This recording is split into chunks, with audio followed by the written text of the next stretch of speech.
So let's go. Fucking springs. That's how William Afton felt. Oh, my fingy. Who's William Afton? I just made Five Nights at Freddy's. Did you just make a fucking... Yeah, because he's the one who goes into the like Springtrap one, and then he gets all like, it activates and he gets all like twisted up and shit. And then I think that's the ghost. He's that ghost of that one. I don't know. I don't really know. I feel like you do know. You seem to know quite a bit. You just like law dropped on me. Nothing and that then I say will convince you otherwise now, no, though. You law dropped on me and then went, I don't know. Like, no, you just like completely went off for a second about Springtrap and Five Nights at Freddy's and I don't know, was it Afton? It was William Afton, yeah. I didn't know whether it was Afton or Ashton. I was like, Yeah, I think that's the guy Matthew Lillard is playing in that movie, but I wouldn't know because I don't keep up with it very much. Clearly. Welcome to Doctor Who Rewind, an unofficial and unprofessional rewatch podcast where I, Katie, and my friend Tyrese Hi. watch and discuss episodes of Doctor Who, starting with the revival in 2005. Once we complete that, we'll backtrack to the 60s and talk about classic Who. In between seasons, we'll discuss extended media, things like books, games, Big Finish audio adventures. Well, I was gonna say Happy New Year, but we've already had episodes out this year. This is just our first recording Of the year. of this year. Happy first recording of the year. Yeah, happy. Here's to the year of Doctor Who as well. The year of... Like, might I add. Yeah. 60th anniversary is later this year. I know. Are you excited? It's amazing because shoot, he doesn't look a day over 60. He doesn't look a day over 12. He's 30. How the fuck is he managing that? What kind of skincare routine is this man on? And can I, what did he made like a Faustian deal or whatever it's called, where you make a deal with the devil and he's got like a monkey's paw? Some Dorian Gray stuff going on there. Speaking of this is the 60th anniversary year. Mm-hmm. Some of our friends have now started watching Doctor Who. It's not like cause of us. Like we've no, it's not entirely caused because this. of us. Yeah, it's no, entirely because of us. It's because of partners and boyfriends and all this that they're getting it's into. True. The timing is very suspicious though, so I will be taking credit because that's who I am as a person. Okay, you do what you want with that information. We sound different. Yeah, we do. Both of us I'd say over Christmas. Yeah. Hit puberty. Yeah, we're really excited about this. Yeah. You hit it. I slightly grazed it. I shuffled past. Can go on all the big girl rides now. I pulled, the stereotypical, all the theme parks. The meme of the British people when they open a door and they've got the inflated lip sort of. Oh yeah. That's what I did. The polite smile. That's what I did past puberty. I was like, sorry there, mate, and that was it. Puberty sounds great. Would love to go through it someday. I'd love to go through it. Yeah. Make it sound like a tunnel. Don't know why. Make it sound like a struggle. Like I'm going through it, man. To me, I was like, oh, there's a car going through a tunnel, and the tunnel is called puberty. Yeah, that's cool. how it works. And then you come out on the other side, and then the start gives you a baby, and then you're a grown up. We have new microphones. Yeah. You've got a new microphone arm. I do. They're both literally very, very, very new. Yeah, about 30 minutes ago. Yeah. If that. So I come to these sessions prepared. We've got a special talkie box. And his name's Tyrese. I hate you. Ah. Is there anything else that we've got that's new? No. I don't think so. I have my nice new purple cable. We've got separate coloured cables just to snazz it up a little bit. Yeah, bring some pizzazz and some flair. Left it at home. Yeah, sorry. I have nothing for you Run today. out today. Yeah. The Empty Child. It sure is. Yeah. No. Sorry. Did you just yeah? Yeah, I don't know why. Not to be Yeah. funny or anything. It kind of just came out. Did you ever say a word on I might say idea and I'm kind of Ada and I'm like, oh, I fucked it up and I hope no one in a conversation notices, and if I hear one person go Ada, I'm like, oh fuck. Yeah. No, I'm the person who's going Ada. Yeah, you're the one bringing it up. Yeah. I actually did it in Father's Day, I think. I don't know whether I left it in or cut it, but instead of saying instead, I accidentally said instead. Oh, I mean, and you didn't say a word, and I was like, yeah, okay. That's fine. No, but I remember noticing it in my head. Did you? Yeah, and I was like, I didn't want to interrupt you. Oh no! Oh, I was like, I got away with this. Nah, I remember you doing that. God, I was just like, I'm not gonna say damn anything. It. The Empty Child, though, yeah. The first episode of Doctor Who I ever saw. It was part one. The first one I ever did see. Stop it! Don't get southern on me. What was that? A little bit of Blanche Devereaux. A little Dubois. No, Blanche Devereaux from Golden Girls. Oh, I thought you were doing A Streetcar Named Desire. Oh, no, sorry. I've always depended on the kindness of strangers. No, sorry. We're going for two very different. Oh, I'm so, yeah. Sorry for that, my mansplaining of the wrong thing. Yeah, what do you think about The Empty Child? I love it. Yeah, it's good. And isn't it? I don't even... I thought... I was, like, genuinely worried after seeing Aliens of London and World War 3 that I was going to go through this thing Yeah, on the like, rewatch of... Have you romanticized it? No, of like, Ooh. hating part 1. Of, like, hating the setup and loving the expositional episodes, because I didn't really like Aliens of London too much. Yeah. There was just a lot of build-up there. No, it just turns out that I think that the build-up in this episode is done fucking perfectly. This is paced a lot better. I think I have a note about the pacing and the tone. The tone of this episode. Insane. I think it's a Moffat thing, where Moffat likes to make the Doctor silly. He did the wibbly wobbly timey-wimey. Like, that was his thing in Blink.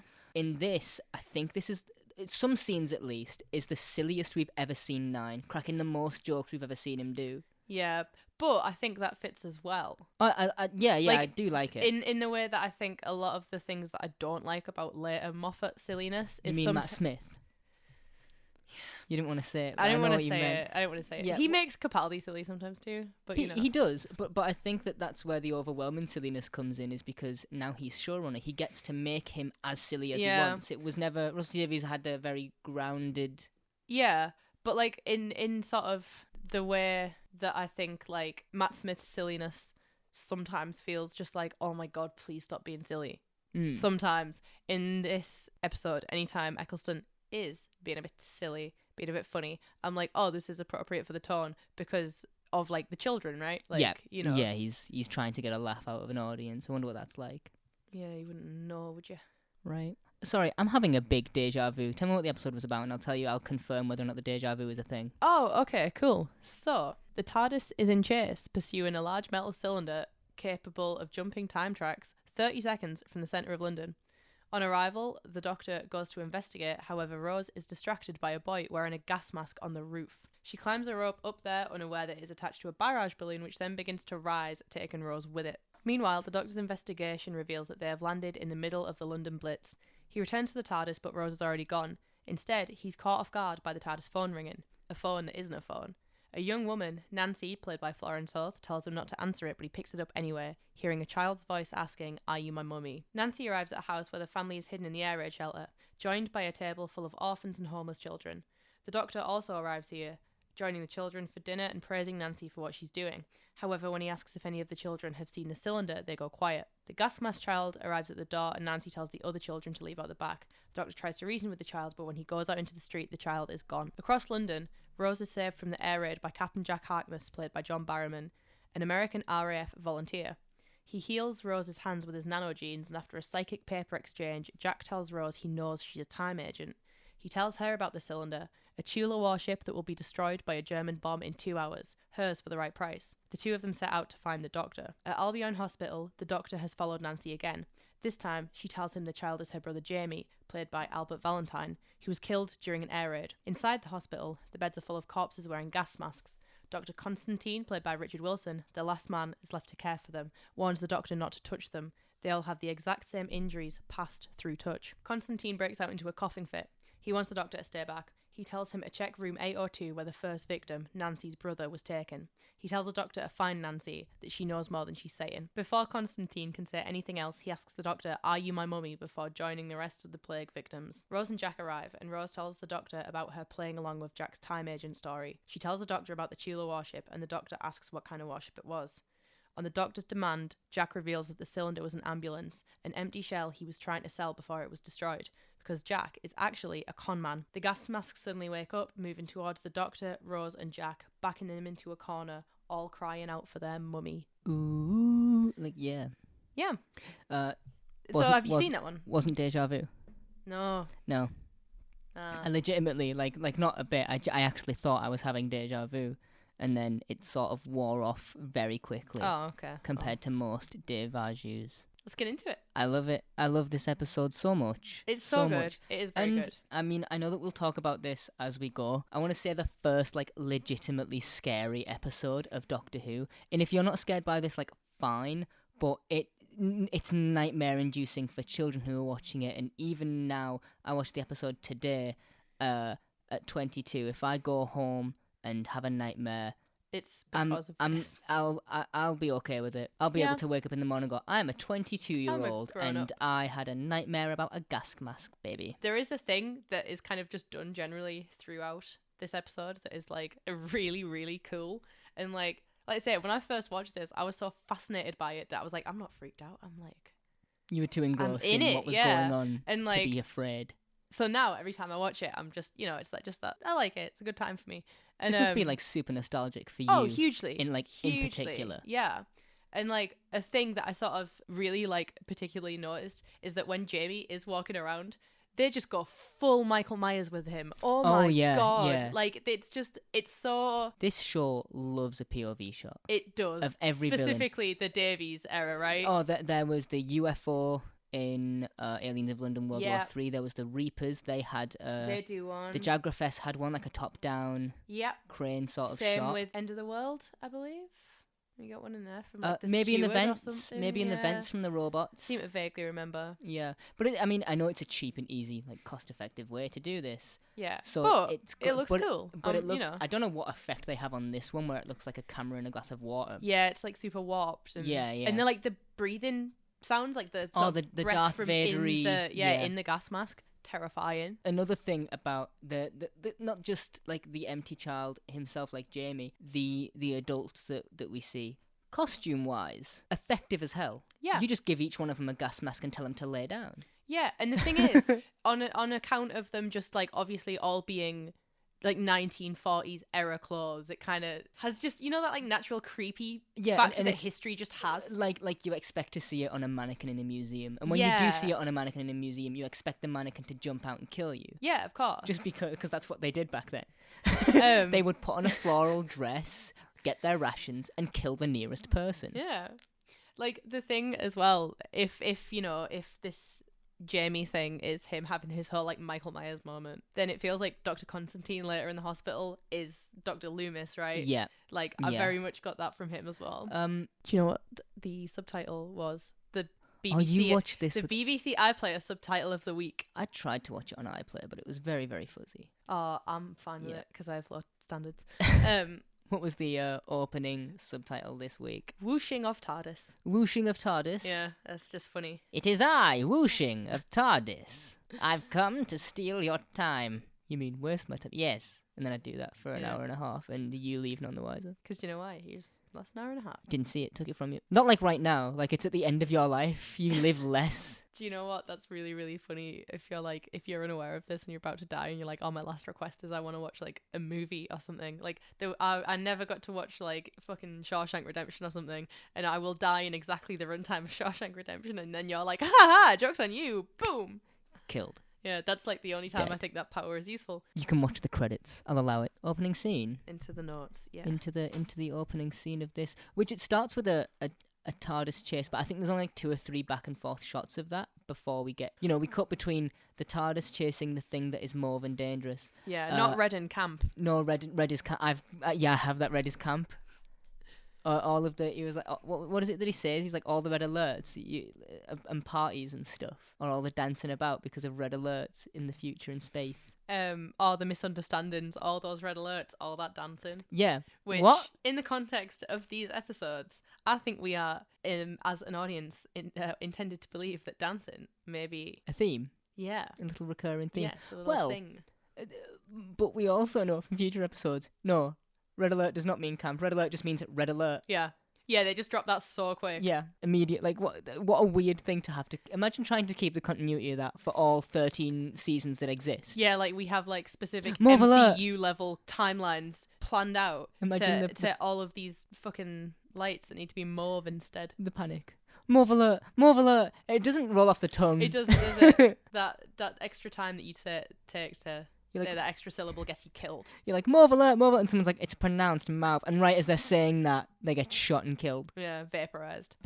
Just as we're here and we're in the TARDIS with the Doctor and Rose, fit check. Listen, I have noticed that even the Doctor is doing Billie Piper fit checks this week. Yeah, he did. He was he mentions the fact that she's like wandering around World War II with a Union Cross strapped to her chest just there. Yeah. Okay, my honest opinion on it is that it's not a bad outfit, it's just a very like 2005. We should come up with like with 5 categories to put these in. To put Rose's outfits Yeah. in. And be like, I would wear that, I wouldn't wear that, I would wear it but only to this thing. Like, come up with 5 of those, and then we'll start doing that each week. Starring them. Oh my god. Of just companion clothing. Yeah, I'll tell you what, this outfit is a thing that I would wear if I wanted to be, like, kind of trendy in 2005, I think. Okay. Like, I don't think there's anything objectively wrong with it. I just Yeah. think it's hugely outdated. However, situationally, massively. it's very inappropriate. But I guess we'll if we're taking it scene by scene, we'll sort of go to it. Well, we'll just get into it. So the TARDIS lands. It does. But there's something about this TARDIS landing shot, at least when they get out the TARDIS, that looks better than it might, because it's shot from up high. It's in an alley. It's unsuspecting. I don't know what it is, but something about this is like cool to me, and I think it is just the way that it is shot up high. Yeah. Episode, by the way, is directed and written by whom, Katie? Oh, I'm very sorry. This episode was written by Stephen Moffat and it was directed by James Hawes. Moffat, who later became showrunner. Yeah, he did. He did do him. that. Good for him. Good for him. Yeah. He was doing that and Sherlock at the same time, right? I believe so. Yeah. Yeah, like 2010, 2011. Yeah.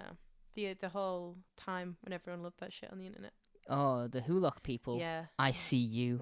Not intensive care unit. I I mean like visibly. Like I recognize you. I was never into that because out of the shows I only like Doctor Who. I tried watching Sherlock and I didn't love it, and then I got so sick of Supernatural after like 2 seasons. Oh, I never really watched. I watched like a few seasons of Supernatural. With Sherlock, I liked it, but not as a TV show. As like a film series, it really works. I was gonna say they were all long, right? Yeah, the second episode is not great. The second episode of season 1 is not amazing. I do like it, but it's just quite weak in comparison to like seasons 2 and 3, which do all of like the big Sherlock stories. But this isn't a Sherlock podcast, so No. Sherlock, if you'd politely fuck all the way off. Falls under the category for me of things that I recognise are good, I just do not like them. Yeah. Personally. When they get out the TARDIS, the Doctor says something about like, oh, you know how long you can travel space without like bumping into Earth. Is this the you want to drive line that you're going to? No. Okay. It is not. It's a bit before that. All right. Yeah, the Doctor's like, oh, you know how long you can knock around in space without happening to bump into Earth? And Rose is like, 5 days? Or is that just when we're out of milk? And I really like the idea that every so often they just have to like pop back to the shops. Yeah, I mean, imagine if the Doctor doesn't do that. But Rose, yeah, right. She is shooting us down. No, but Rose is like a cereal whore. And so she really needs milk all the time because she's just scranning bowls of Wheatos. How much do you think they have to buy to last her 5 days? The TARDIS is bigger on the inside. I'm going to regret this sentence, but it depends on how milky she is. Oh my god. Thank you. Yeah, let's go. That's the note. Yeah, the one that I had was the part where she's complaining and he's just like, well, do you want to drive? Yeah. Do you want to drive this machine with 1,000,000 buttons? And you don't know and what that's just one the of them buttons, does. like never mind the switches. Yeah. And the dials. Rose says a lot of really silly things in this episode, and She does. I have written some of them down. Okay. Because I thought some of them were funny. Excellent. And I will bring them up when they are relevant. So Rose sees Jamie on this roof, and she goes to try and save him, accidentally climbs the rope of a barrage balloon. Idiot. Yeah. I mean, I just want to say before that the because it's in like, you know, a similar, I think it's right before it. Rose is like, do a scan. Yeah, do a scan for alien tech. Do a scan for alien tech. Give me some Spock, which is a weird thing to say to anyone, alien or otherwise. I don't think anyone else has said that. But I enjoy that in episode 2.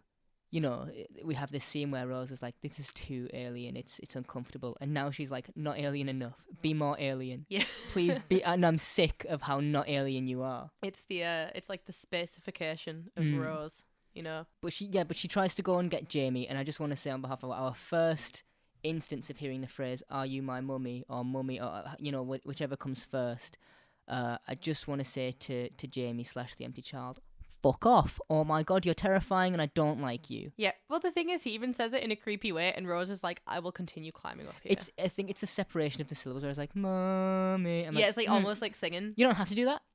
You could just ask. Like, I like the idea that Rose like fully just was aware of this danger, because it's like, oh, this kid, there's something not right about this kid standing on a roof wearing a gas mask singing about his mum, but she was like, I see a rope, I will climb and then just going, balloon, and she looks up and she's like, yeah, fuck, fucking balloon. Isn't like, you know, one of the only times he doesn't just be like, are you my mummy, and he's like, balloon. I think there's only a few. Yeah, there is a few times that he sort of strays. I think one of them is "Please let me in. I'm scared of the bombs." That's the other one. That's heartbreaking. Yeah, the way he says it. Yeah, the that delivery is oh. Please let me in. I'm scared of the bombs. I'm like, oh, you can't leave this kid outside. Let him kill you. I don't care. It's just for him. Yep. Just for him. Yeah, aside from that, it's just "Are you my mummy?" or variations upon "Are you my mummy?" While Rose is doing this, the doctor just goes clubbing.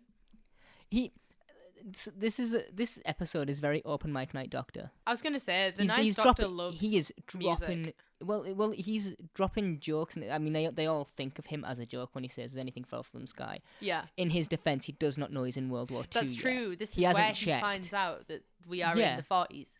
Yeah, the idea that he's up there and everyone's like, "Ha, this man's funny," and then later on he also starts cracking jokes as well when he's got an audience. I'm like, this is just, comedy club. Yeah. Open mic night for the Doctor.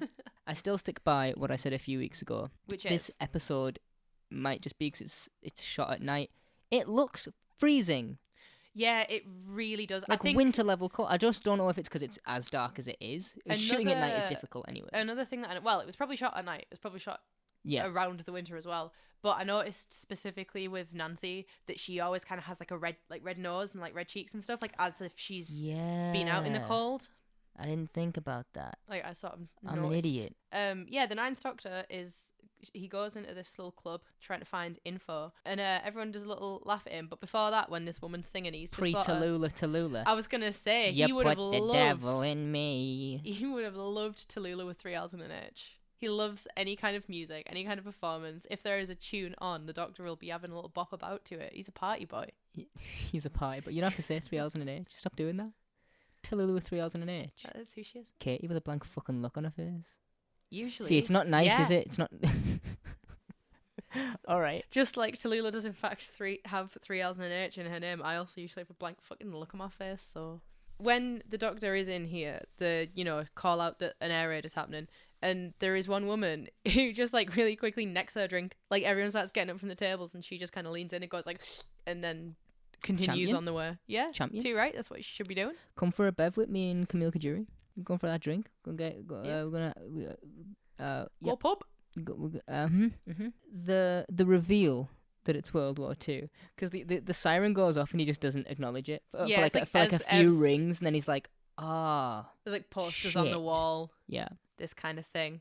To be fair, the silo, whatever it is, the ambulance, I don't know, it's crashed in the most convenient place it could have crashed. Yeah. Like, come on, you couldn't have planned it any better. Yeah, well, it's like, it's kind of like not like a field, but it's like an empty. I mean, now it's an active bomb. Like an active bomb site, yeah. In 2 hours, because that's like the time. Which I love that they give it like a time scale. I'm like, this episode sticks being 2 hours long, basically, is like, the 2 hours that you have. You know that whole thing about how like Chibnall just like loves a countdown? Yeah. This is a countdown. It's almost real time. Yeah, it's a countdown, but in a way that doesn't feel like a countdown. But you still get the high stakes. Yeah, it's like something will happen when this time passes, but not in a way where it's literally a ticking clock that people keep referring back to and stuff. So those parked outside Big Ben, so yeah, it is. Sure. This is the start as well of a Moffat thing. The old TARDIS Doctor phone talking ringing. to cats. No. Oh, he just talks to an alley cat. And I'm like, I'm sure that, and I know it's a Moffat thing when the Doctor just starts speaking every language. He's like, I speak this, I speak that, and like, I imagine the talking to cats thing. I feel like the 11th Doctor, talks to animals quite often too. Yeah, I don't know how I feel about that. The idea that the Doctor can talk to animals. Well, 9 does it, but he doesn't like have an actual conversation. He just in the way that you talk to a pet. In the way that he doesn't have a conversation in the way that Matt Smith would. Yeah. Where he'd be like, oh, my companions keep running off, and then there'd be a bit of a silence, and Matt Smith would be like, well, no, it can't be because of that. Like, he would give it a response as if there was something on the other side. Whereas Christopher Eccleston's talking to this cat feels like, if you're walking a dog or something, and you're like, come this way, and come round it, like, in the way that you can kind of get away with talking to yourself a little bit if you have a dog with you. When his phone does ring, did you notice the way that he said it? No. He just keeps going, it's ringing. Oh, how can it be ringing? It's ringing. It's not a real phone. And I was like, ringing? Ringing. Lots of planets have a north. Yeah. Okay. And then Nancy's like, don't answer that. And he's like, it's ringing. It's fucking ringing. Phones ringing it's not for me. It's not real phone. She's like, don't answer that. You're like, oh, okay. It's like watching the episode in real time. Yeah. Hi. Right Welcome in front to of my eyes. You know when you my were saying one-man production of The Empty Child. Yeah, you know when you were saying earlier that like now we can do Big Finish. Yeah, we'll do our ourselves own Big Finish with the new mics. It can just be you. I'll one-man show the whole thing. Yeah. I'll be like, I was on a barrage balloon. You're such a fucking knob. You just signed up for the worst year of good. rewind. That implies that this will end after a year. Yep. There is a great the friendship, British... not the podcast. I can't wait for the episodes that we do as enemies. Yeah. There is great British couple representation in this episode. This man and woman. It's when the doctor's spying on them. Yeah, so this family is going into their air raid shelter because, you know, then there's an air raid actively happening, and Nancy and the kids are going to go and like eat the food because they're all like homeless and stuff. And you see them like going out into the air raid shelter, and oh my, the like classic British person bickering that is going on in this situation. And also the doctor just being nosy in general is like, that's every literally like hands on the fence. Every man parting the blinds because there's an ambulance on the street for the first time in 3 weeks. That's what that is. But even, do you know what I love before this when Nancy's like, don't answer that. Yeah. She Batmans. Oh yeah, she turns right? around and she's literally gone. Just gone. And the best part about it is later on, Jamie does the same thing at the door. And I'm like, oh my god, it's a family thing. Yeah. It runs in the family. Our father was a disappearer. Because she's grandfather before him. She steals food from this man. Yep. She might not be Batman, but she's definitely Robin. Oh. I'll show myself out. That was pretty good, actually. It wasn't. I thought it was funny. Yeah. So this is going on. They're all having a bit of scran here.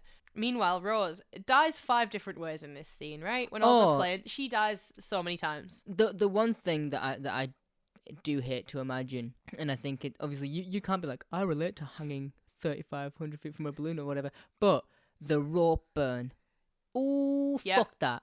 Fuck that. See, she's got the grip strength from the years of gymnastics. Yeah, you know, that's the bronze right there. Yeah, that's that. I think she should have got a gold for that, personally. She fucking fell. No, she shouldn't have gotten a gold. Well, like, so if she is not sliced in half by like a German plane coming at her, God, then... can you imagine? Can you imagine if she got absolutely nutribulleted, right? In the middle of the sky. Bisected. And the doctor's like, I wonder where Rose is. Well, actually, she's there. One of her trainers just drops. Just this Union Jack t-shirt just flutters down to the ground like a feather. He's like, Jack is gonna fucking kill me. Like a stray bit of paper. And he's like, just like in through the teeth, breathing like, Oh, yeah. So she's dead. In this scene, but it's all right because Captain Jack is looking like a fucking fool. I just think he looks awful in this episode. Do you think? Yeah. I don't like his little comb over or his little uniform. When he gets the coat, it kind of helps, but it doesn't fix the hair situation for me. He's doing his best, like, dark Fred from Scooby-Doo. Yeah. I mean, I don't know why you thought that, but yes, he's... That feels like if there was a Scooby-Doo game, this feels like it could be a skin for Fred. Like this Captain Jack look. You know, like what like when you're playing Mario Galaxy or one of the 3D Marios where you get like the shadow version that chases you behind. Yeah. This is that version of Fred from Scooby-Doo, yeah. Yeah, so Captain Jack fortunately saves Rose before her immediate death. What do you think of the inside of the ship? I quite like it. That's enough to make me claustrophobic through the screen. I hate it. I'm like, it's all wires and valves and no room for anything, and I don't like it. I like it in the fact that, like, I mean, he presents himself immediately as being like just a sound, straight up regular guy who wants to do a bit of business, right? But then, like, obviously, oh no, it turns out he's actually a con man. Yeah. And I kind of like it in the way that if you think about, you know, like a spaceship as a car, this is like, you know, like a drug dealer car that you would see in a movie where it's just like there's like just a bunch of stuff in there and like lights, and it's probably got like rap music playing or something. That makes me sound like the most old woman. I'll cut that. But it looks like the drug dealer car of spaceships. Do you mean like in a nice posh, expensive drug dealer way, or in like a ratty old other drug dealer way? No, I mean like other drug dealers are available. I mean in the way of someone who is just like, I'm going to sell some drugs. And then they, you know, have absolutely no idea what to do with this money. So they just pimp out their car where they put like, I don't know anything about modern cars, but they, Yeah, neither do I. yeah, they make it the most like I would buy ridiculous Lego vehicle. with that money. Would you? Not a ridiculous vehicle. I would just buy a bunch of Lego. No. The inside of the spaceship works for me.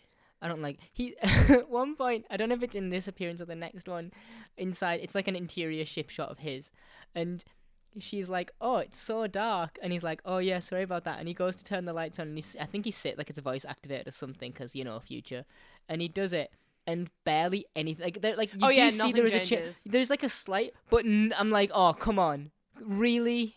It's like That's turning like on a lamp. It's the two different like torch levels on your phone. It's the difference between two of those. It's like, oh, okay. Jamie shows up again around here, I'm pretty sure. It might be just walking through the streets or something. It's a little bit, I don't know. Yeah, he does. I think this is just... No, the next time he shows up is when the kids are all eating dinner, which is after the bit where Rose is beyond horny on Maine. Oh, for Jack? Yep. Yeah, it's... And they use the psychic paper. Let me just find this. I want to say, before Jack is in the ship and saves Rose, the first words that Captain Jack speaks are... Excellent bottom. Yep. Excellent bottom. I could be Big Finish Jack. You could be doing this. You could be making money. Big Finish. I don't want to be Big Finish Captain Jack. I'm okay. Yeah. Which, there is a thing. I don't know if it's now, within these few episodes, or a later Jack appearance, where they make him the sort of the poster boy for futuristic inclusivity of just, yeah, he knows of aliens. It's like, you know, being gay or bisexual or trans, and all these things mean nothing to him. Yeah, because he's from so far ahead in the future. So he's this like progressive figure for the show. I don't know if it's in these episodes that they mention that. I mean, like, obviously immediately from his first appearance, because the first thing he says is excellent bottom, and then referring to Rose. But then when he leaves, he says it to a guy as well. Yeah, I think he says, "Don't worry, you've got an excellent bottom too." Yeah, and gives him a little tap on the bum. So it's like, oh, this guy is at the least a little bit fruity, right? Like, you know, like he's like a little bit gay. Yeah. But then, you know, it is. I think it's like into. Yeah, does he show and definitely season 2 at all? No, I don't think so. No, but definitely in Torchwood as well. Like, yeah, it's, of course. Brought up a lot there, because I think like one of the like many ways that Jack like name drops like aliens and places and stuff is like in regards to like, oh, I had this kind of relationship with these people here. Oh, I did this thing with, and you know, that pregnancy. Yeah, I think it's literally the second part of this episode. He's talking about having he says something about having some like hyper vodkas or something, and yeah.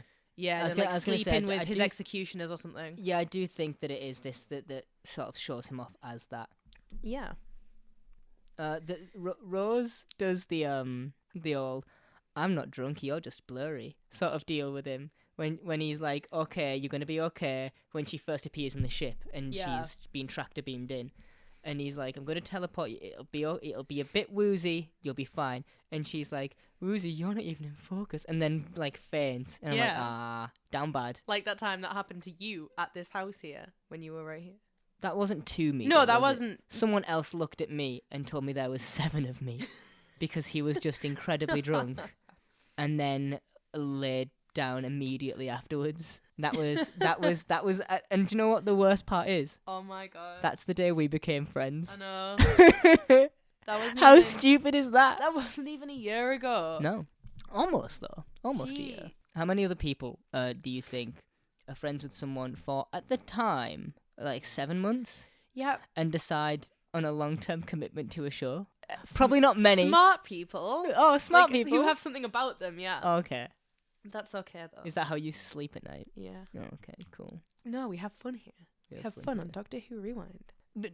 This is the. Have you got anything else to say about this? Not in this scene. I don't, because then we go to the dining feast, room when everyone's eating. So all these kids. No one at all notices the Doctor come in, not only to the house, but shuffle past a bunch of kids and then sit down at the table. Do you know, perfectly in time, by the way, for the plate to then be passed to him. Mm-hmm. Yeah. Like, so he can just grab it on the way. Took 2 slices, though. He did. That's Cheeky not little allowed. bastard.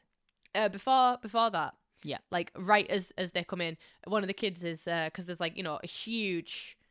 Oh, there's like 14 Yeah, or it's like a 15 Christmas children. dinner. No, I mean like the food on the table. It's like a Oh, like the Christmas dinner's spread. worth of food. Yeah, Yeah. it's like for rationing Black and market. stuff. Black Yeah, and this kid goes, "Oh, it's got to be black market," and Nancy says, "We are guests in this house. We will not make comments of that kind. Washing up." And like, I love the idea that like these kids will just come into your house, eat all your food, but then they'll wash up and put all the plates. Well, it's and not stuff their away as house, well. is it? Yeah, that's what I'm like. You go out to the air raid shelter, and then I always like when I was watching this as a kid. I always thought this was just Nancy's house, and she just planned this. yeah, Not that she just wandered into someone's house and Yeah. ate the food. Like, imagine when they come out of the bomb shelter and they're like, yeah. "What There's just nothing there. they're like, not only is there a few slices gone, the whole fucking thing has the disappeared. whole thing is gone, and someone's also washed up and Yeah. presumably also put them away because Nancy seems like she has manners. That was a family of like 3 people. How Yeah. many plates do they have? Enough. I had when I lived on my own, I had 4. I have 8. Like when I lived with my ex, I had 4. No, I had 4 plates that were new. We had quite a lot of plates, but 4 that were matching and new for the Yeah. house. Everything else was like something that her sister gave us, or my mother, like. I think I have like four little ones, like 4 side plates, and then 4 like big plates. That's because you're an established lady. Thank you. You're not welcome. You know it. So yeah, they're all scranning here. Well, this is where the doctor cracks his next few jokes, and Yeah. the kids are loving They it. eat that. Oh up. my god, he is Mr. Fucking The Tumble. what are they gonna do? Arrest you for starving? That gets a good laugh. Yeah, I'm the laugh. And then there's one about finding a blonde as well. He didn't just wake up with a craving. Yeah. A blonde and a Union Jack. I mean, a specific one. I didn't just wake up this morning with a craving. I know it's in this scene, the part where he's basically describing Nancy's entire plan of like, you get all these kids together, they're all homeless, and there's a war going on, and then we bring them Yeah. in here and we eat. And she's like, "What, you're making fun? You having a laugh, or whatever?" And he goes, "No." He says, "I can't tell whether it's Marxism in action or a West End musical." Yeah. And that's such a good line. Right? There is a lot of like great writing and great delivery in this episode. One of the things that I think about as well, and I really particularly noticed it in the later scene when they sort of go to the hospital, is that Nancy's so likable. Nancy's very likable. I don't know if you'll agree with me on this. I'm not 100% in love with like performance-wise. And when I say things like this, I am aware I could not do any better. Yeah. But there are some line deliveries where she's like, "Do you really want to know?" Yeah, there is some stuff. Eccleston, but I don't think it's that she is necessarily a bad actress. I think it's likely that Christopher Eccleston is just such a good. He's been in so much by this point already. Yeah. As like just an established guy. Like 28 Days Later and stuff was already out, and he was a villain in that. Oh no, I Like- saw him in I was flicking through TV and there was a movie that he was in the other day, and I was like, "It's Doctor Who." He's like, and he's done a lot. He's like a great performer. I just think that putting him up next to like a supporting might not be Oh yeah, I would be pissing. great. If it was I would be me. terrified. Yeah, I'd be I'd be pissing, pissing in the war. But like, I think, and it kind of took me out maybe because I am used to the Jodie Whittaker style of writing. But I'm like, oh, so she's she's tough Nancy, and yeah. she's like caring, and I know that because she is making sure that homeless children are eating in the Blitz. And I'm like, okay, that's a thing that she does that tells me these 2 things about her. And then I'm like, You mean it didn't just tell you? yeah, like with no words? one had to go, "Oh, Nancy, you're so caring and strong." No one had to say that. I just knew it. There is a moment close to that later in the episode, but it's not quite that. I have a moment close to that. Basically in the next scene. Oh, Kind well, of. in just to stay on this for a minute, this is where I decided executively Yes. that this episode in particular balances its tone really well, in that the threat is there and the doctor has just cracked jokes at the table, but as soon as there's a knock at that door, the kids stop Yep. laughing, the music changes, and there's a sinister vibe happening, and Nancy's like, "Did Oh, you immediately. lock the door?" Yep. And I think that it's even though that is quite a jarring change, it doesn't feel unwelcome or wrong in the episode. Like, it doesn't feel out of place, is what I'm trying to say. Like that it just feels quite right for what's going on. Yeah, I think like obviously part of what goes into that as well is just the whole doesn't like the radio static start going, and like you know, the like monkey, the cymbal monkey starts like going and stuff, and it's like just that like same rhythmic like mummy over and over again. Da, da, da, da. It's like a siren, isn't it? It's meant to be like it's gonna freak you out. I mean, my note verbatim here says, when Jamie sets off the monkey plus music, he can fuck off once more. Because this is an early note that I have, but it also applies here about the building of danger in this episode. Yeah, is Rose runs directly towards it, and with an episode, if you've seen the title, The Empty Child, you know that there is something up with that kid that is shouting. This child in question is a little empty. It's probably the one that's yelling "mummy" from the rooftop. If you haven't seen the episode title and you don't know, I mean, obviously it comes up on screen, and you're not sort of looking for it. You're just like, oh, there's a kid up there. And then when you get the phone call from the TARDIS, and it's not a real phone, and you get this, you get the, oh, she went towards that. Yep. Like she put herself in the firing line and didn't even know. So to have Rose chase Jamie, it's not in like a sinister way. She's not like chasing a child. To have Rose like chase that and then introduce the sci-fi and the danger afterwards is so fucking good. This is just a good episode all around. around. Big fan of this. Yeah, no, this is a good one, and I like it a lot. Me too. I don't have very many serious notes about this on account of the fact that, like, oh my god, on account of the fact that I'm so nostalgic about this episode. I don't have very many serious notes about it. So the funny thing that I can tell you about is this is the next Jack scene. This is the next Jack scene, yeah, because now we're like back in the ship, and so Jack goes to give Rose an ID, but it's psychic paper, and she's like, haha, you can't fool me. I know this is psychic paper. Is that what you were going to say, Kate? Yeah, that was what I was going to say. Wow, it's almost like there was a mistake I cut out. So anyway, Rose says like, oh, I have a friend who uses this all the time, and I think it's really funny because at the start, in like the sort of first episode when they are, you know, arriving, there's a really like clunky line about the psychic paper at the start of the episode. Of I this think. one? Yeah. Is this when she's like, oh, you're going to use it to do this? And he's like, no, something crashed. I'm just going to ask them. No, it's... Oh. Well, I think it's around there, actually, but I keep... Because this is before he knows that they're in the war. Put this computer through a window, me. Yeah, so he says he's just going to ask. Because she says about, like, scanning for alien tech. And then he pulls out the psychic paper and... she's like, Dr. John Smith, Ministry of Asteroids, and the doctor's like, it's psychic paper, it tells you, and Rose goes, whatever you want it to tell me, and like, I know, I remember. And like that line always sticks out to me as being like, okay, like, and for why? And then obviously it's just here to remind you, as a reminder if you haven't seen this. And like, I just noticed that watching now that obviously this rewatch. Hers, you know, she passes it back, and he's like, "Well, this says you're kind of available. You've got a kind of boyfriend, but it says you say you're available." And then he says, "Very available." Okay, so at this point, is it just? Are we safe to say it's just cheating? Is that an okay assumption on Mickey? You know what? No, he's been seeing Claire de Lune. Claire de Lune. He's been seeing Claire de Lune. The song that ice cream fans play. Claire de Lune. Yeah, her name's Trisha Delaney. I'm pretty sure. Who's Claire de Lune? Claire de Lune's the name of the song. No, Claire de Lune's another thing. I don't know who Claire de Lune is. Trisha Delaney. Oh my god, who the hell is? I knew that. I don't know the name of a song, Claire de Lune. I'm so confused. This is you know what? Learning journey. You know what really counts though. What?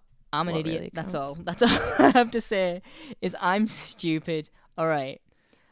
But would you classify? It doesn't even. Do you know what the best part about this conversation is? It doesn't fucking matter. But would you classify this as cheating? What, on Mickey? Is that what I'm saying? Like, do you think Rose at this point is cheating on Mickey? She has no idea that he's dating other people. As far as she's aware, he's waiting. Might I remind you in the next? Oh yeah, scene sorry, because I forgot about World War III. I was gonna say no, because they kind of break up when she leaves him. Because I was thinking of Rose. Yeah, no, in her mind at least, like she is cheating on him. And might I remind you? I think it's the next part of this where she says like, oh, you know, you're coming on to me, and he's like, okay, and he walks away, and she goes, I was just, saying, I wasn't saying you have to stop. Like, she's inviting this at that point. Yeah, I think, like, the thing with Adam is that, like... Fuck Adam, sorry.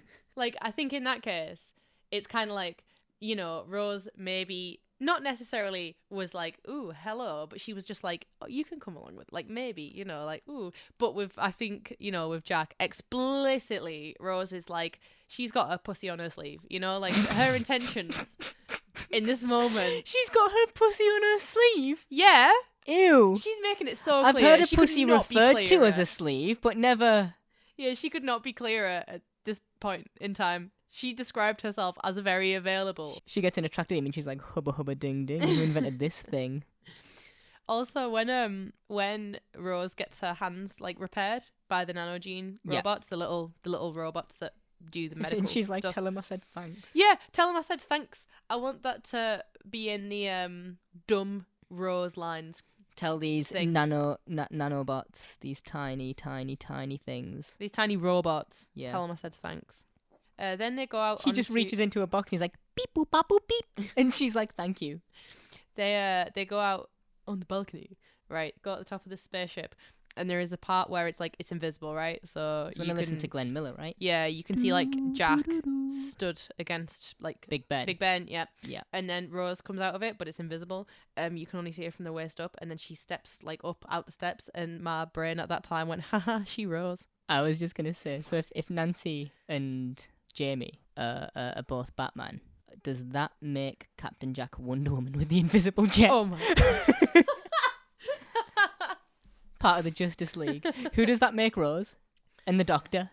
Oh my god. Which who are one the of other members of the Justice League? So there is there's Batman, Superman, Wonder Woman, Flash, Green Lantern, sometimes Martian Manhunter. Yeah. I mean, the thing is, I could see Rose as being a bit of a Flash. Yeah, I'd say the Doctor would have to be Superman, right? Like the titular guy. I mean, he has to on account of like his fucking laser eyes. Yeah, on account of being Doctor Who, he would have to do that. But there was one of those in this episode. Did you see? Did you get it? Did you catch it? There was one. Take a shot. Everybody at home, take a shot. I don't care if you're at church. Take a fucking shot. Why are you listening to this at church? Get out of church. Crank fucking it. Crank it. Play this for your pastor. I don't even speak Italian. Sorry. I looked at her in the eye and I was like, does she know I'm going to make a dish joke out of I this? was going to make one. You didn't. So I was kind of hoping you wouldn't, so I could like come out with like. What would yours have been? I don't know. I didn't have enough time. Oh, to think. You beat me to it. I don't even like Italian. You beat me to it. I'm sorry. Do you know what? All I could think about as well was when like Jack and Rose are like drinking champagne and like, you know, dancing to Glenn Miller in the light of Big Ben, and it's really beautiful. All I could think about was the gang goes to the Jersey Shore, and like this is Charlie and the waitress on the beach, and vacation, all I ever wanted. But and she wakes up and she's like, I was on LSD last night. Yeah, and then they're going through this like, oh, this is so nice, and the doctor's having like the horrible like Dean Dennis appearance running from this kid who's like trying to kill him and so stuff, good. and like Rose is just slow dancing with this like, you know, this guy who she wants to fuck and drinking champagne. Well, I'm not 100% in love with Jack in the next time he appears, because we do go back to the ship top. There is a small snippet between this where Nancy goes and stores bread. I think it is. She like goes and puts it somewhere. She must be leaving it out for Jamie, right? No, yeah, she is. Is she leaving it for Jamie? I don't think they ever tell you what she's doing, but I just assume that she is leaving it for him to make sure that he doesn't go hungry. I don't think that. Yeah, I don't think it is ever like textually said. Yeah, that she does that, and I think that like, you know. I think that we know that that's a pointless thing for her to do, but she doesn't, so. She also roasts the fuck out of the doctor in this scene. Oh my god, yeah, doesn't she? She rips she goes the piss out of him. Hard. Do you have the script up, right? Yeah, I do, yeah. Could you just tell us what she says? I'll I'd do the doctor bit. I don't have the script, but otherwise I'd do the doctor bits. But so she sees that the doctor is like where she is, and she's like, oh, how'd you follow me? And Nancy's like, oh, people usually don't follow me if I don't want them to. And the doctor says, Manos has special powers. And she's like, is that why it's so? And she just sort of nods at him, right? She says, yeah, that's why it's. And he's like, what? And she's like, nothing. Do your ears have special powers too? And as someone who luckily has sort of grown into their ears, I've showed you pictures of. Yeah. It's not good, is it? It's no. You were going to try and sugarcoat it, and then you were like, fuck this. Man had absolute car doors for ears. I'll be real with you. You were like Dumboing a bit, you know? Yeah, and I'm aware. But fortunately. Luckily, I did kind of grow into my ears. We're all very proud that your ears are now like an acceptable size for the rest of your head. Thank you. That's going on the fridge with my bronze gymnastics. They would have to. Yeah, right. They would have to. And the her just going hard on him, and he must have like only seen his face a little bit, right? Yeah, right. As someone she's who seen this guy like 3 times. I think he's looked in the mirror. No, like he's only only seen his face a few times. It's not even offense; it's just confusion. He's just like, what? Yeah, which would make. I mean, he did look at it in the first episode, but can you just imagine? He's just like, what the fuck you on? And then he sees a mirror and he's like, oh, she was right. I always quite like a moment where a doctor sees themselves. Yeah, and he's like, whoa, because I think that's funny. One of my favorites, and obviously we'll talk about it when we get to it too, but I'll just mention it here, is Matt Smith having longer hair and questioning whether or not he's a girl. Yeah. And being like, oh my god. And then he feels his Adam's apple and he's like, okay, no. Wrong. I'm wrong. After that, we go back to the ship. I'm not 100% in love with Jack's attitude in this. When she mentions that she's got a companion, he sort of like gets closer and a bit towery of her, and I was like, I don't like this. Mm-hmm. It felt weird. He does go back to being like respectful, and he's yeah. He she says, should I be how disappointed should I be? And I'm like, disappointment is fine, but the way you were before when he was getting close and big, I didn't like it. She's like, I should talk to my companion, and he's like, companion, and Rose is like, I should really be getting back to him, and Jack's like, him. Yeah, and that's when he gets close, and I don't like it. That's also when he turns on Big Ben as well. Yeah, when she asks if he has has like the time. a little impressy thing, right? Like a little like, oh yeah, but can he do this? And the answer is yeah, he probably can. And that's when he gives her the 2-hour warning. Yeah, this is when the pressure is on now, which is also like good foreshadowing as well. Yeah, that's true. Finally, a professional. Yeah, he's gonna scan for alien tech. A professional criminal. Yeah. You know the meme where it's like, call an ambulance, but not for me. Yeah. Here's my problem with this fucking line, and it's not okay. She's talking to Jack, and she's like, finally, a professional, because he's going to do a scan. Yeah. Did this other man not just last week take you to see your dead fucking father? But like, how ungrateful is it that she's like, oh, a professional. This other one is taking you to the year 5 billion. Yeah, this guy has you met Charles Dickens, saved your life many times. Come on, never asked you for anything in return. Except maybe to fuck up a bit less. Yeah, right. It's like, Rose, be less shit, actually. But like, he's out here doing all this, and then Jack immediately is like, give me money. She's kicking dust in the playground like, I told you I'm only good at gymnastics. I tried to warn you. The doctor, because we go back to him and Nancy, because it's when Nancy says, go and go talk to the doctor. Yeah, this is where which is meant to make you go, is it him? Doctor Who? It's meant to, I think it's meant to make you think that it's another version of the doctor. Yeah, and that's why the doctor's like, what? That's a very common thing, though. We love in this show, don't we? We love the doctor meeting the doctor. Yeah, no, we love being like the doctor, and then the actual Doctor Who is like, what? And then it's just not like. I think that's a thing that we do quite a lot. It's a Moffat thing. It's another Moffat thing. Yeah. Oh, 100%. Because I was watching some Capaldi earlier this morning, just because I was feeling that kind of way, and you needed something to. No, it's fine. We know what I was gonna say. Yeah, I know where you were going. I know your opinion on Capaldi. we both know what I was gonna say. I don't like Hellbent as an episode very much. We're not gonna talk about it, but the one part in that where I'm thinking of Heaven Sent. I was like, the solo one. What the fuck? Yeah, no, where the doctor's is that because Clara's in it? Yep. Not just because that, but I realised why I dislike Clara the other day. Why? I'll tell you when we get to it. Awesome. Next year. The doctor says something about like someone like who's on the other side of the door, and then the doctor's like, me. Yeah. It's like that. It's that sort of vibe. that kind of. It's always him. He's always the one. Mhm. This hospital that we're outside. Before that, I just want to. Sorry. There is, and I don't know if you like this as much as me. There is. I don't know if it would be classed as a monologue because it's in conversation with Nancy, but he does sort of lead it. The one about war. Yeah, it's really good. Where he ends and he's like a mouse in front of a lion, and I was like, that's so well written. That's a good fucking speech. It is. It's really good. Writing like that, I'm like, oh, cool. Don't know what you do with Hitler, but you frighten the hell out of me. Yeah, how fucking cool is that? And this Doctor doesn't get many like big monologues. He doesn't know. 10 gets them quite sparingly, and then 11 gets them all the fucking time. Oh my god, 11's always going off about something. But I think that's because Matt Smith's got a quick-witted delivery that they were like, we'll just take that and we'll just run with it. Yeah, I want to see. And they just kept giving him big big monologues.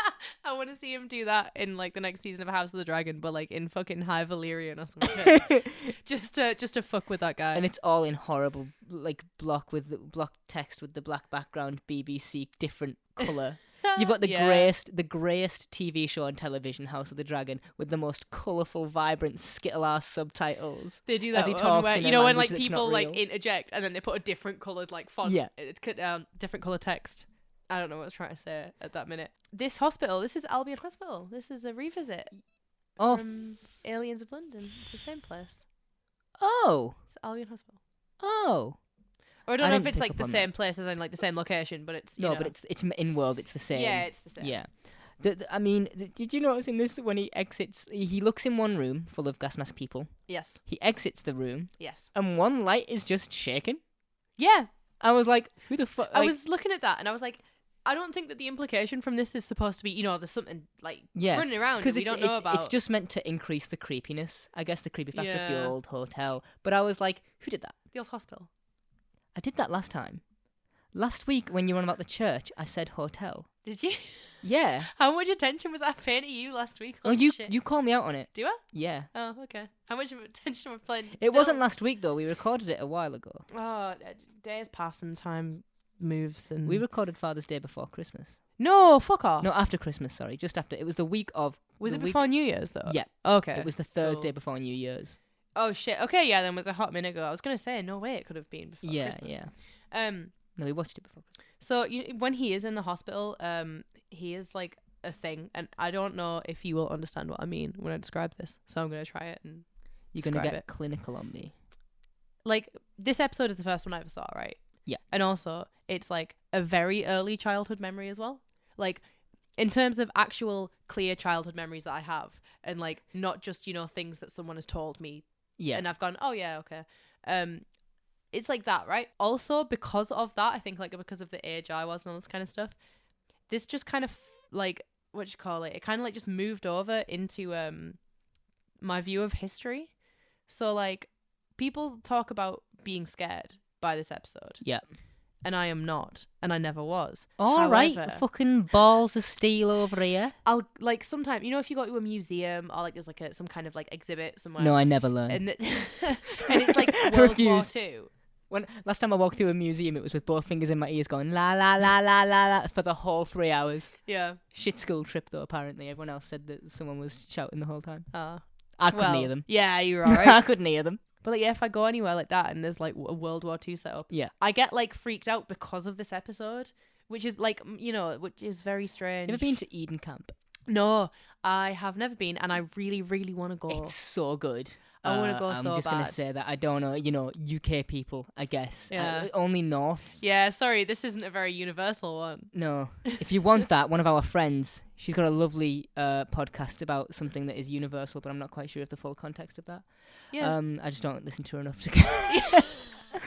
Oh, I one just of regularly tune out. she's going to listen to this and hate me, and I don't care. It's alright. So she's only listening to it from me anyway. Yeah, of Yeah. course. Love as is you. everyone else. You know who you are. You You know who I didn't mean for that to sound as sultry as it did. You know who you are. Eden Camp is... listeners. Oh, all right. It's like, that freaked me out. My sisters went on school trips. Yeah. It's like Beamish. But I didn't get to go. They started doing the school trip after I was already at the age for Right. the school You've trip. been to Beamish, though? I love Beamish. I've only been to Beamish once on I a love school it. trip. Is that where some of the houses have robots in them? Like, Like mannequin-y robots that are...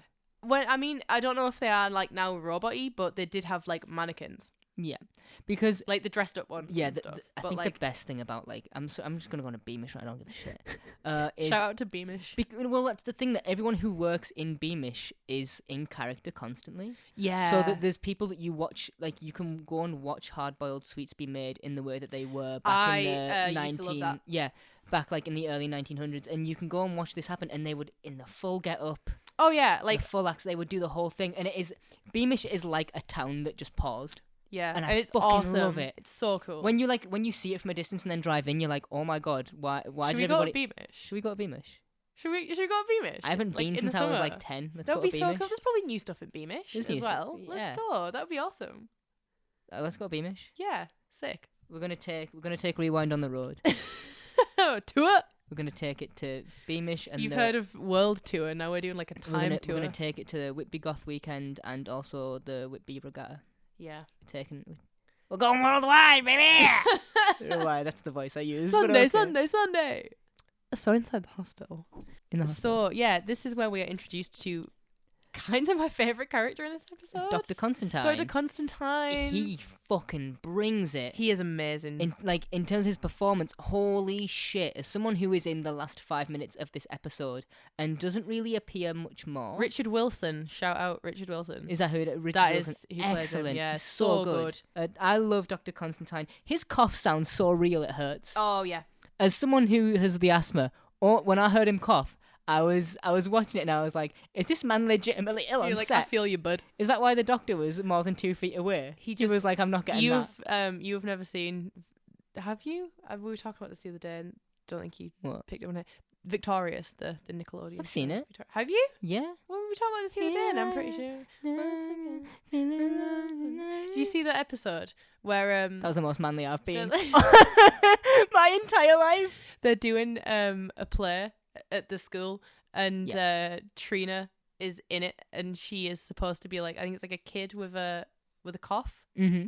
With like tuberculosis cough. Oh god. And the whole thing is that like she is just not convincing enough coughing this whole time. And then for whatever reason, like the A plot, Tori has to go to hospitals, like all the gang go there as well. And Trina starts going around like all the the wards in the hospital, and I think she like actually like legitimately gets tuberculosis like at the end, and everyone's like, Trina, this is amazing, and she's like actually like dying I'm not okay. from this fucking horrible Jesus cough. Christ. Like this is like the same method that Constantine did Yeah. for this. He was like, oh, I got the part in Doctor Who. He just started licking rogue petri dishes around the hospital.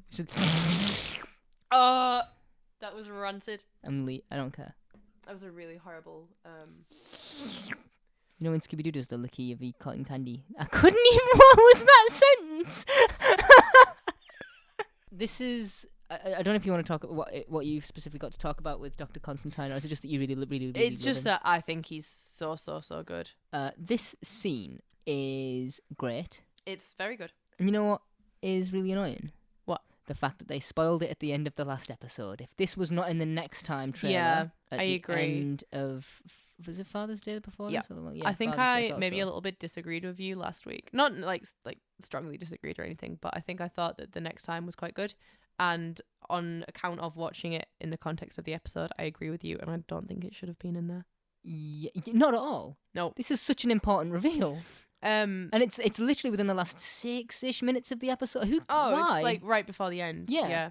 I like any time when the Doctor gets to have like a one-on-one conversation with someone that you can tell that he is like, we are the same, you and I. Like intellectually similar. Like, yeah, very intellectually similar. And that sort of in this situation, they both talk about like being fathers and grandfathers. Yeah. But because of the war. Yeah. Before this war began, I was a father and a grandfather. Now I am neither, but I'm still a doctor. And then the Doctor says, yeah, I know the feeling. So, like, Constantine also has a few weeks up on him of context. So he's been dealing with this for 4 weeks now. Yeah.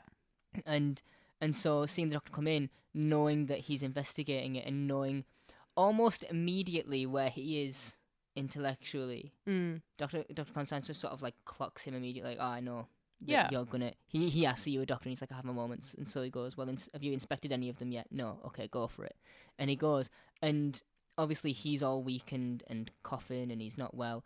The Doctor going around each patient being like, "That's no, oh God, oh no," is when the Doctor's figuring things out is great to me. Yeah, I love those scenes. So like he goes through all of the injuries. Yes. Which massive head trauma, partial collapse of the chest cavity, some scarring on the back of the hand, and the gas masks fused to the face, but with no burns. That's like what they say. And Constantine, sort of says about how terrible this has been, and he asks the Doctor the cause of death, and the Doctor's like, very dramatic. Yeah, Doctor's like, head trauma. He's like, no. Asphyxiation? No. collapse of the chest cavity? No. And the doctor's like, all right, killed him. Constantine's like, they're not dead. His delivery of the line, they're not dead, is like long-term memory for me. Like, it just does not go away. His delivery is so good. Do you think that, like... He just, like, slams into the bin. Not necessarily in the case of this episode specifically, but do you think if you are, like, an actor in anything... Yeah, of course. Act like you're my friend every day. Mm-hmm. But, like, yeah, you know, any movie, any TV show where there's a twist. Go method. Do you think that... Sorry. Go meth head. Like, fuck you. Uncalled Rip your face off, mate. I never... Okay, whoa. Sorry. Whoa. Carry I on. gotta cool it down.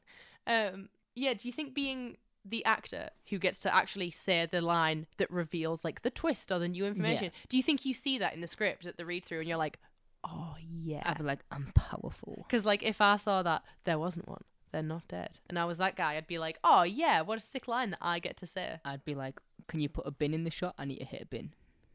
That's what I'd ask, and then I'd hit a bin. Yeah. And then 18 people would sit up. And then they all sit up. The doctor shits his pants. The flinch and the step back that he does is so good. He's like, fuck that. Imagine you think all these people are dead. He's encountered actual zombies this season. Yep. And this is enough for him to be like, no, like, not okay. Thing as well, though, is just like... And then he gives it the... It's so chilling. Yeah, then go back to Nancy. Constantine just transforms in front of our eyes. The animation,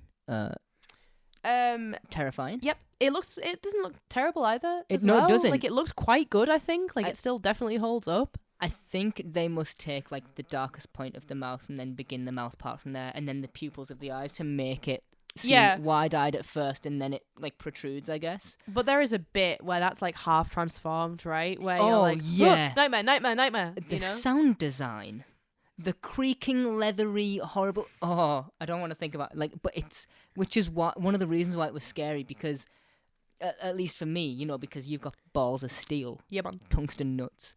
Because when I was watching it, which was in like a box set after I'd begun, you know, watch the last episode of season 2. And I'm seeing this, and I'm like, oh, it can happen to anyone. Like the child wasn't creepy enough. Yeah, you know, you can be like him. Now there's going to be an entire populace of just this horrible gas mask thing, and it is horrible. It is absolutely horrible. Something about it, isn't it? When you like take something's face away, and then it just makes it horrific. I think it's the bug eyes that the gas masks have. Yeah, there's something insectoid about it, and it's. I think one of the reasons why I don't know if have you ever seen I don't know if you've read or seen the first issue of Neil Gaiman's Sandman.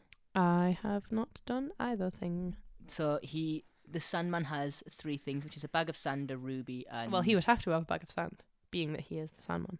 He has a bag of sand, a ruby, and like a big mask that looks like a spinal cord at the bottom. And it's like giant bug eyes. It's terrifying. It's horrible to look at.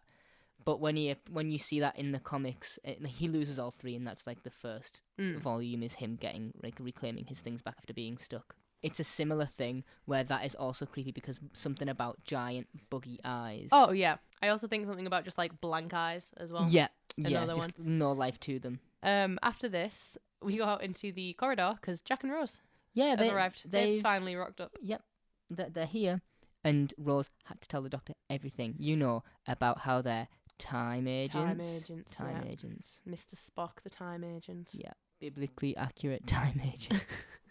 This is like so good, and I really, really like this reunion because I think it's really funny that Rose just like comes in and she's like, she's had a drink, she's found a new man, she's got all the confidence in the world. Yeah. And then within like 3 minutes, she's in a life-threatening situation, and she's like, "It's the doctor. The doctor is the common thing here that always puts her in danger." Yeah, she's like, "Who's strolling? I went by barrage balloon, only way to see an air raid." And the doctor's like, "What?" And she's like, "What's a Chula warship?" And he's like, "Chula, what?" Well, this is the point where I was watching it and I was like, "Oh, the doctor's got a little bit of FOMO, hasn't he?" He does a bit. He's got like a little bit of like, "Oh, how come I wasn't there?" Yeah. I get a little bit of that from him. It's like, you're doing adventures without me. You do side adventures. Your heart beat fast.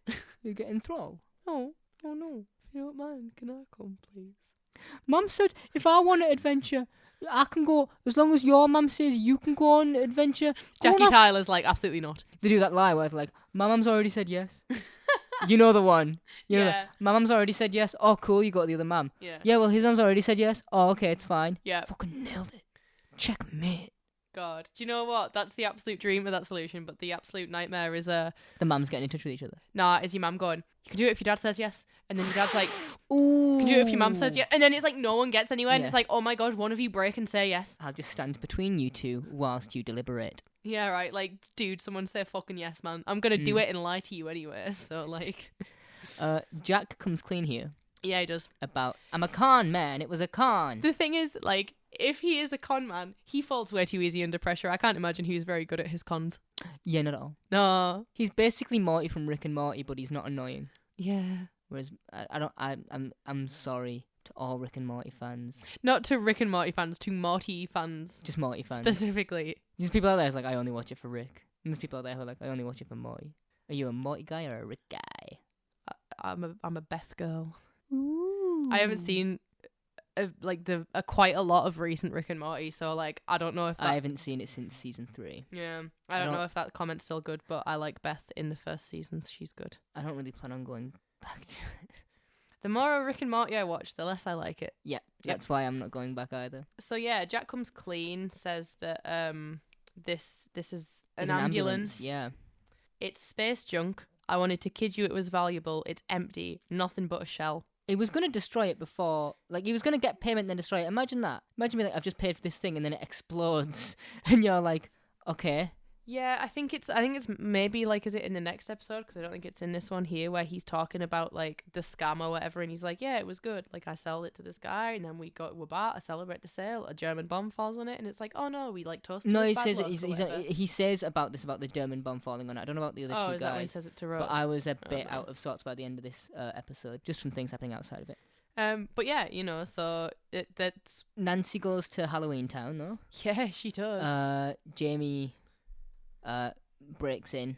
I say breaks in. He just sort of wanders in, and she does the horror movie apple drop. Yeah, she does. No, because she's not in chase, she can't fall over, so she had to drop an item to alert Jamie to where she is. Jamie sees her, and then the others get up. Right? He That's true, but also at one point Jamie just like points to the door. Oh, and then she it just tries to bolt and it just slams, right? It just slams shut when he points to it. Jedi.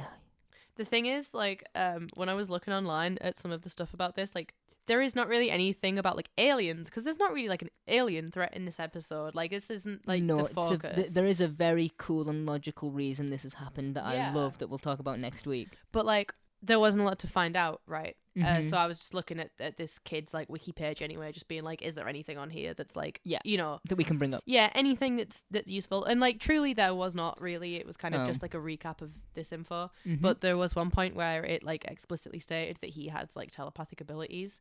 And But I none think, of the others do, right? None of the no, other I think gas it's just because mask he's kind of victims. like the first one. Yeah. That's what they say. And I like the idea that he was like in his little room at the hospital, sat in a wheelchair, and he was like, to me, my empty children, like full Charles You've Xavier read too. style. I was just gonna say you've read far too many X-Men comics. Yeah. To be told a child has like Telepathic powers. yeah, telepathy, and then you'd be like,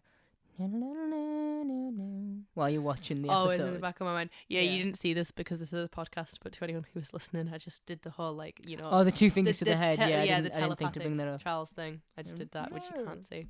Professor Xavier is a jerk. You just use the word jerk. It's a it's a reference. Well, it's just because I'm really cool. Yeah. So that's why I know these things. So, do we have any episode trivia that's not? Okay, I want to mention one last thing before we get onto that. Okay, And yeah. that is that I think that this cliffhanger is the best one of the season for two-parters. Of the whole season. Mm-hmm. Of all season one, yeah, I think this is the best cliffhanger. I'm trying to, because obviously we've only got the other half of this, one more standalone, and then the finale. Yeah. And yeah, so this... And then we'll have finished season 1 of Doctor Who on Rewind. Hey. Cool. Yeah, no, the cliffhanger of like the Doctor, Rose and Jack being like backed up against the wall is like it's so great. good. And then obviously like Nancy and I Jamie. love the way that they get out of this, by the way. I know we'll talk about It's that next week, amazing, but right? it's so well done, and like the logic behind it, I'm like, this is dumb, but I'm fine with it. Yep. Yeah, so that's that. You want to know some things about the episode? Sure. You do some little bit of trivia. Yeah. Hey. Okay, so when Jamie swings by the house, you know, when everyone's eating dinner, and he like is To do a murder. yeah, he's got the like symbols monkey and the Yeah. and stuff like that. The song that's playing on the radio is called "Ain't Nobody Here But Us Chickens," which is why the doctor says that's that. the name of the song. Oh. Which I only found out today, which I thought was cool. Yeah, that's. I mean, I don't see why I would have known that. Yeah, throughout you all know, my time. I don't You think that's know. like a for us reference. Maybe. Yeah, it's definitely a script thing where people. It's like if you know, you know. Yeah, but That's so good. Apparently, that song didn't actually come out till 1946. So Well, then- that's And this is 1941. 1941. Yeah. So get the fuck out of here. Ain't nobody here but us chickens. There's also this whole thing about when the gas mask face effect does. They were going to do like the bone cracking sound. They sort of did. But then allegedly, I also found out that apparently Stephen Moffat said that like never existed. So I'm like on the fence on that one. The noise either way is this creaky, cracky sound. Oh yeah, so I mean, don't think you're far. If from someone wants to dub over that with like a bone cracking sound, please don't. Please refrain from going into this scene and changing it. Chula ships are named after an Indian and Bangladeshi fusion restaurant in London, apparently, which is where like the writers went to talk about episode stuff. That was like the place where they. I was gonna say because I was wondering with Chula ship or whatever. I was it's a good name, though. I was like, oh yeah, I like it. But I was like, is this a reference? Because I don't know it. I'm like, is this a reference to something classic or is it just a name that they drop here? Yeah, it's a restaurant in London, apparently. Delicious. I can't say that one because it's a spoiler for next week, but that's fine. Okay, we'll leave that till then. Have you got it made a note of though for next I've week? got it. Awesome. So this is like a bit jumpy. This isn't as much trivia, but in the first episode of Torchwood, when Gwen is like trying to investigate who Captain Jack is and all this kind of stuff, they say that all the information that they have on Captain Jack Harkness is that he failed to report for duty on the 21st of January 1941. And this it makes sense, doesn't it? Yeah. 21st of when? 21st of January. So it was cold. Yeah, it was. There you go. Freezing. Told Validation. You it was cold. You know the Brooklyn Nine-Nine bit of vindication when Captain Holt shouts it. That's how I feel. Yeah. The Doctor's jacket is a vintage 1938 German U-boat commander jacket. So when Jack's like, just like a U-boat commander. That's dumb. I just thought it was fun. Also, so when Rose does the whole Doctor Who. Take your shots. The Doctor was apparently originally going to be like, I'd rather have Doctor Who than Star Trek. To be like, haha, meta. But then they just didn't do that either. So that's that. I like his response is actually, it's done me well for 9 centuries. Yeah. So. Yeah, like, it's alright actually. No complaints so far. That's the episode. That's The Empty Child. What would you rate the episode? You know what? I want to give it a 4.5 out of 5. Mm-hmm. And that's not because I don't think it doesn't deserve a 5. How dare you? Yeah, it's not that I think it doesn't deserve a 5. It's just that, like, I don't want to give it a perfect rating. Okay. Because I don't want to then watch, like, next week and be like, oh, does it, like, I want it to... I'm going to allow myself to have multiple 5s. And not only that, I think that for my 5s is two things of, one, my own enjoyment. Yeah. Which is like an entirely personal thing. Oh yeah, my ratings are entirely. But also how well based. the episode achieves what it's trying to. Yeah. Those are the two things that I'm going to rate it a 5 on. Oh, execution for this is perfect. And so this one for me, I did put 4.5 and then in brackets 5, but I do think I'm going to go with and that was because of the Nancy thing where I was like, I don't think her performance is as good as, but I don't expect everyone's to be, so that's like fine. Yeah. But I do think that it does what it needs to do really well. The only problem that I do really have with it is the idea that, or the fact, that in the last episode they spoiled the reveal in the Next Time trailer, but that's no fault of this episode. Oh yeah, that's whoever edited whatever it was at the time. So this is gonna stay at a 5 for me. There is something also about World War II stories in general that I just love, so I'm just gonna. Oh yeah. So don't get me wrong. I love that this is the Blitz. So it's a 5 for me. Yeah. What about how excited do you watch the next one? Oh, it's a 5. I got actual goosebumps watching it. Yeah, I was gonna say that speech at the end where it's like a 7-year-old boy against the world just because he's crying for his mummy. Yeah, he's like, tear the world apart or whatever. Yeah. So good. And I got like actual goosebumps watching it. I was like, oh. I'm looking at my arm like, whoa. So I'm very excited for next week. And I wasn't in a greatly Doctor Who watching mood today, which is why I think I put it off. Oh, I've been in a hugely Doctor Who watching mood today. I watched like 4 episodes before you came around. So I mean, I think it's because I know that I've got a lot of work, so I still need to edit the last 10 minutes of tomorrow's episode before I go to bed tonight. I've got to do that, and then I've got to do other stuff, which doesn't pertain to this podcast. No. And that is this podcast. That is. I have one more small thing to say. Oh, do you? It's not in reference to the episode, it's in reference to the show. Oh, do you? I'm going to change the way that I edit this. Okay. All the ums and ahs I will cut out as normal. All of the big silences I'll cut out as normal. We got some feedback from friends in the first few weeks of this show. Yes, we did. And some of them were saying that the silences were a bit much. Yeah, well. And I get the jarring. long silences I will remove, that's fine. The conversational ones I will shorten, but I can't keep cutting every silence. I'm gonna I start. cut almost all of them from most episodes. Yeah. And it's beginning to make editing so A hard nightmare. that I'm falling back with not only keeping on schedule for this, which we need to get ahead on again, Uh, but university is also important. So I do need to. no, it's not. I'm gonna send this to all of our module leaders. You can. I'll tell them. Yeah, I know you would. You don't give a shit. We DW rewind on everything. Don't talk with your mouth full of a brownie. Please don't do this. Twitter, Audibly. Instagram, TikTok as well. Yes, and every other podcast platform, or most other podcast platforms. I Yeah. don't think we're on iHeartRadio, but is anyone really on that these days? We're also, you can also find us on YouTube if you don't already. That is a still image. We may change that at some point in the future, but it will not be the near future, so do not worry. Yes. Other than that, we'll see you next week Yeah. with the Dr. Dances. Good day. Glenn Miller, play us out.